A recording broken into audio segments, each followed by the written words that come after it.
Vai Dedì. Grazie a tutti per la vostra amicizia e che quando io ho fatto l'intervento siete stati vicino a me con la preghiera e soprattutto con il sorriso. Poi, grazie anche a Fabio che mi ha messo su Facebook e ha mandato a Roma la pagina e Facebook su di me. Di una barzelletta almeno, racconta una cosa. Dai, Nicola, queste sono cose serie, adesso silenzio. Ma silenzio dai Nicola, no, queste sono robe serie, ci sono momenti per giocare e poi sul serio. Sì, ma manda un messaggio di fiducia alla gente che ti ascolta. Ma dai, Che sta dicendo? Dai Nicole. Nicole, dai, che prima si racconta tutte le cose come sono andate, poi si dice come si vanno le robe perché devono sapere prima come sono andate, perché ci possono essere della gente che lo sanno e della gente che non lo sa.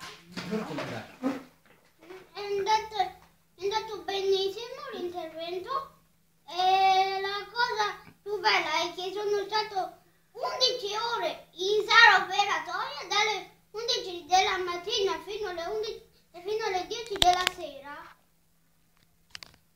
E poi... Ma cosa hai fatto tutto quel tempo in Ma operatorio? Nicole, non mi Sì, interrompere! poi giornalista, dai, rispondi a tutte le sue domande. Cosa voto di caro? Sì, vuole parlare giornalista adesso, eh? Cosa fai 11 ore in sala operatoria, se hai capito? Così tanto.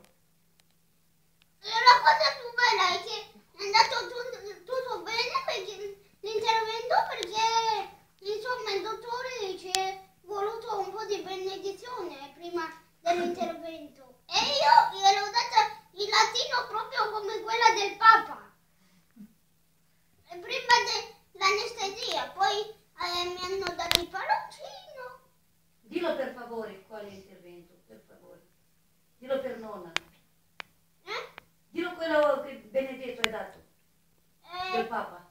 La Nel benedizione. nome del Patris et del Filius et del Spiritus Sanctus. Amen. Ok, a posto, saluta tutti, dai. Un saluto da tutti, dal vostro amico Dedì e ci vediamo E presto. ringrazia il dottore. E ringrazio il E dottore, il nome e il suo cognome. i E il genitori, nome? Lorenzo. È un grande, dillo. Va bene, grande. Ok. Grande, ma invece me lo dice lui quando mi vede perché rimane senza parola. Ok. È vero Dannina? È vero, io sono testimone Un tuo delirio di di tutte queste cose. Mamma mia rimane senza Senza parola. parola. L'altro giorno mi aveva detto grande, è rimasto lì fermo senza parola. Ok, dai, saluta con la mano.